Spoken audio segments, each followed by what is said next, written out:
बहुत समय पहले एक हरे भरे जंगल में चिंटू नाम का एक शरारती बंदर रहता था।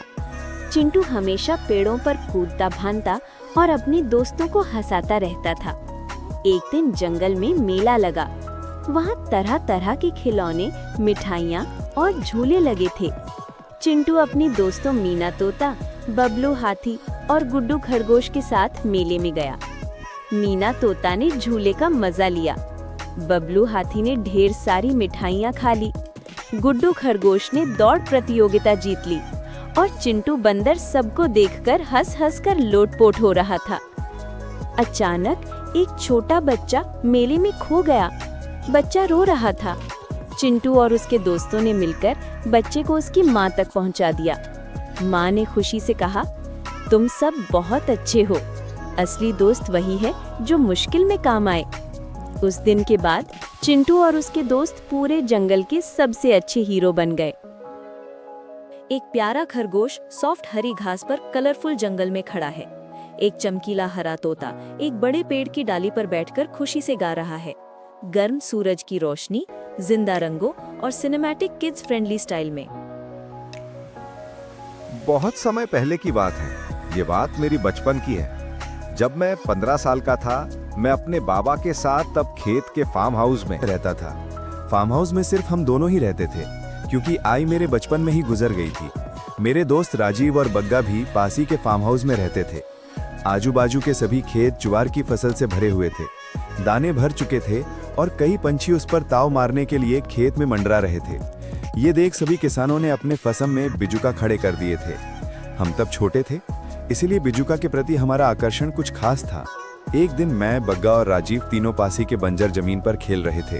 हम लोग खेल में जमीन खोदकर छोटा कुआं बना रहे थे। हमने इस बार अब तक का सबसे गहरा कुआं खोदा था, जो मेरी कमर तक आ चुका था। तभी कुआं खोदते वक्त हमें एक लकड़ी की संदूक मिली। उस पर कुछ धागे बंधे हुए थे, जो कि काफी वक्त से जमीन के अंदर होने से कमजोर हो चुके थे। मैंने उसे बस उंगलियों से तोड़ डाला।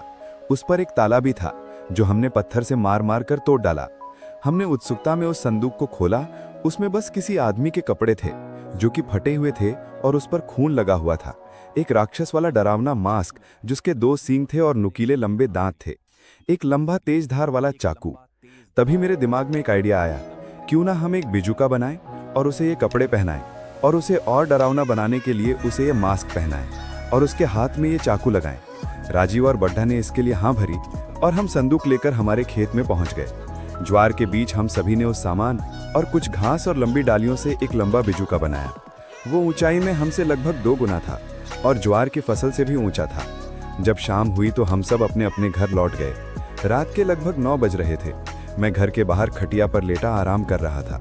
मेरा कुत्ता मोती खटिया के पास ही लेटा हुआ था। तभी फसल से पंछियों के चिल्लाने की आवाज आई, मानो कोई उनका का कर रहा हो।